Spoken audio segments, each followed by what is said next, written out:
Baiklah, hari ini aku pengen absen dulu kalian yang menonton video ini dari daerah mana saja, supaya nanti kalian bisa saling bertukar informasi. Ya, bahwasanya untuk di daerah A, B, dan C memang hari ini belum punya debt collector lapangan. Dan aku pengen mengingatkan untuk di channel ini tidak meninggalkan nomor handphone apapun. Jadi kalau seandainya kalian menemukan beberapa nomor handphone yang dituliskan dalam bentuk huruf di kolom komentar, itu bukan dari channel YouTube ini. Dan berhati-hatilah terhadap bentuk penipuan ya. Jangan lagi karena dalam masalah seperti ini, karena kepanikan kita malah menjadi korban penipuan. Jadi harus tetap berhati-hati. Baiklah, hari ini kita akan membahas seputar aplikasi pinjaman uang online lagi. Dan hari ini hore kita sudah tidak ditagih lagi sama aplikasi pinjaman uang online.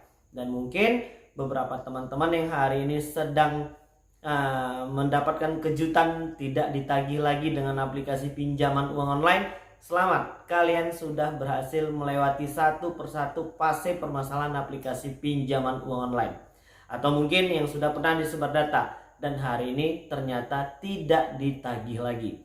Baiklah, siapa yang hari ini mungkin sedang kebingungan? Bukan bingung karena ditagih, tapi bingung sudah tidak ditagih-tagih lagi sama aplikasi pinjol.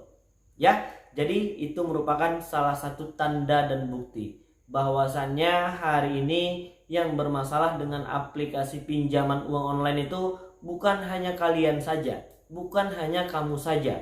Hari ini mungkin ada ratusan ribu atau mungkin bahkan jutaan orang yang hari ini sedang bermasalah dengan aplikasi pinjaman uang online.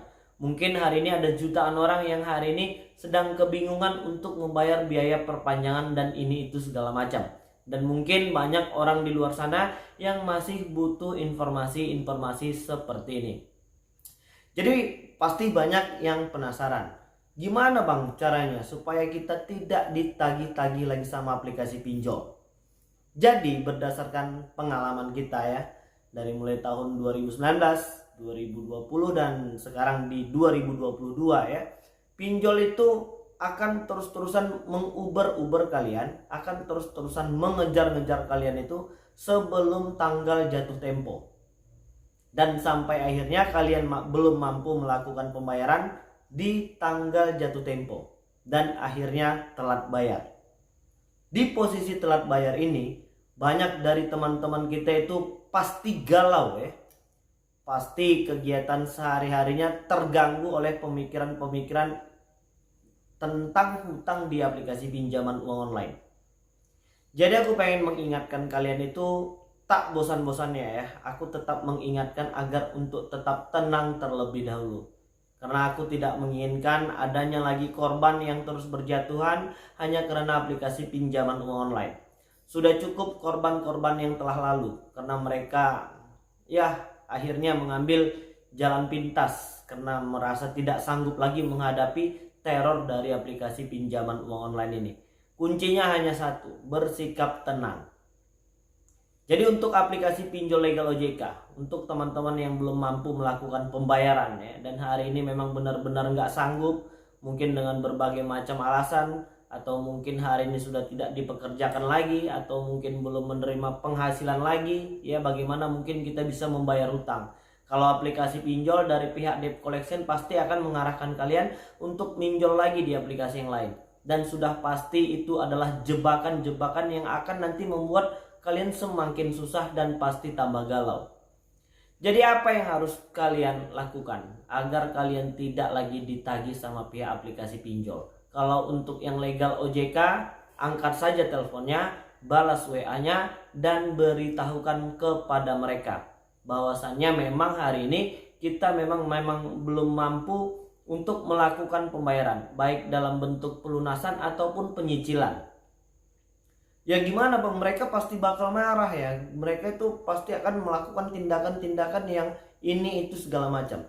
Nah inilah salah satu kesalahan kita.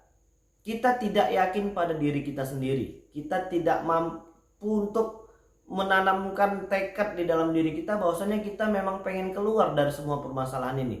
Itu terbukti dari banyaknya pertanyaan-pertanyaan yang akhirnya menakut-nakuti diri kalian sendiri. Dan ujung-ujungnya psikis kejiwaan kalian tertekan, yang ada kalian akan stres sendirian. Jadi cobalah untuk ya udah nikmatin aja, jalanin aja. Kalau di Uber ya udah cuekin, tidak perlu diangkat setelah kalian memberitahukan kepada mereka kalian memang belum sanggup untuk melakukan pembayaran. Apakah ada bang tuntutan hukumnya? Kalau di awal kalian sudah beritahukan dan selanjutnya kalian tidak mau mengangkat atau tidak mau membalas, itu bagian dari hak kalian. Ya silahkan saja. Tidak ada yang salah di situ. Yang penting di awal kalian sudah memberitahukan kepada mereka bahwasannya kita memang belum mampu untuk melakukan pelunasan ataupun penyicilan di aplikasi mereka.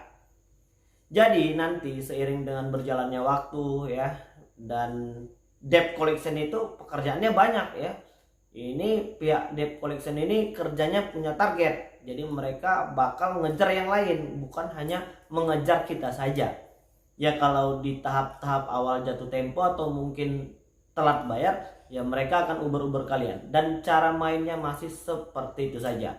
Strategi mereka itu akan membuat kalian panik ya. Cara mereka menagih itu akan membuat kalian panik. Lain lagi nanti akan dikirimin WhatsApp dari nomor-nomor baru. Banyak, dari ada puluhan nomor yang tidak menyebutkan mereka itu dari pihak aplikasi apa.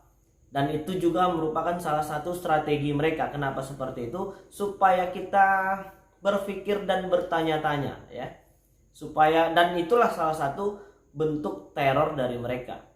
Jadi supaya kalian tidak ditagih-tagih lagi, yang pertama itu adalah kalian harus tetap tenang, dan yang kedua jawab pertanyaan mereka dan kasih tahu bahwasannya hari ini kita memang belum mampu untuk melakukan pembayaran. Dan yang ketiga, biarkan saja sebagaimana mestinya. Seiring berjalan waktu, mereka juga nantinya akan bosan. Jadi bukan kita aja nih hari ini yang bosan ditagih sama aplikasi pinjol. Debt collectionnya juga punya pekerjaan banyak. Jadi mereka itu tidak akan menagih kita sendirian. Mereka akan tagih yang lain. Jadi udah cukup jelas ya kawan-kawan. Biarkan saja, itu intinya dari video ini. Jangan lagi merasa panik dan jangan lagi gali lubang tutup lubang.